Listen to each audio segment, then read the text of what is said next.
Alright guys, I got the fuel pump out. So here's the fuel pump and everything. So we got it out. So I'm going to show you how to replace it. Here's the new part. If you look at it side by side, they pretty much look exactly what I need. And yeah, so here you go. So this is how you're going to be taking it apart. So if you look, I got these little clips here that fit down. So if you look, they're all on the second one, not on the first one. And so you're literally just going to take your flathead and just pry it up just like that. Then it's going to kind of suck because you got to try to get it and work it around. So I'm going to do it without filming it. But you literally just want to just lift these up and keep it and just push it and pry it up until you get it out. I'll show you as soon as I get it done what it looks like. But this is how you replace this sensor right here. I'll be back. I just wanted to show you a quick trick. So that's what I did on one side. Pulled that, and now when I pull this side, hopefully it'll be a little bit easier.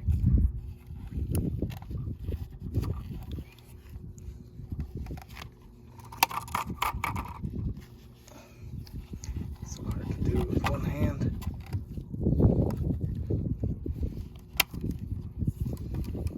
Anyways, you get the gist. Trying to do it one-handed, it's not very easy. So anyways, those two are up, so now I just got to fight these other two.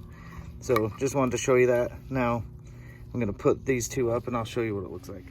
Okay, so once you get that off, as you can see, you got an O-ring right there that fits inside here, so it doesn't just pry up as easy as I was hoping. So what I had to do is I had to get my flathead and just kind of come from the back end and slowly work it up to stop this seal, because this seal on the O-ring was pretty tight. But as soon as you pull that up, then you got this connector right here, and that just connects right in here. So if you look at the new one, so here's the new one, and here's the new connector that gotta make sure you plug in. It came with a new O-ring, so I don't need to swap that over. And then one thing you want to make sure you grab too before you chuck this away is this little clip. So you need to make sure you pull this off and get this transferred to the new one, because that's what keeps the fuel feed from not coming off. So that locks it in there. So anyways, I am going to get this one dropped back onto this, and I'll come back and show you that, what it looks like when it's finished. And then one other thing that I wanted to also mention is inside here, like that's completely full of fuel. So just, as you could tell, like, so just be careful, it just spills out. So anyways, I showed you that just so you can know that just be careful wherever you're replacing. As you can tell, I'm out on the asphalt, so I'm not in my living room or something. So anyways, I will get that stabbed and put on there, and I'll show you what it looks like, and we'll install it. All right, there it is. It's stabbed. I'll tell you one thing, hell of a lot easier to put it on than take it off. Make sure that those get seated properly inside there. Make sure that gets where it needs to be. Mine tried to go on the outside of it, so make sure you push those down. It's up on the second one. Don't forget to plug that in. Again, do not forget to plug this cable in, or you're going to be taking it back apart and plugging it in. So anyways, I got it stabbed in, so I'm going to get positioned to go get ready to put it back into the car. All right, I'm back in here. So you got to position, try to weave your way through. So you got these things you got to be careful with, And then you got the little bag filter down here you need to be careful with as well. So I'm gonna just take my time and kind of work it this way until I can get it in.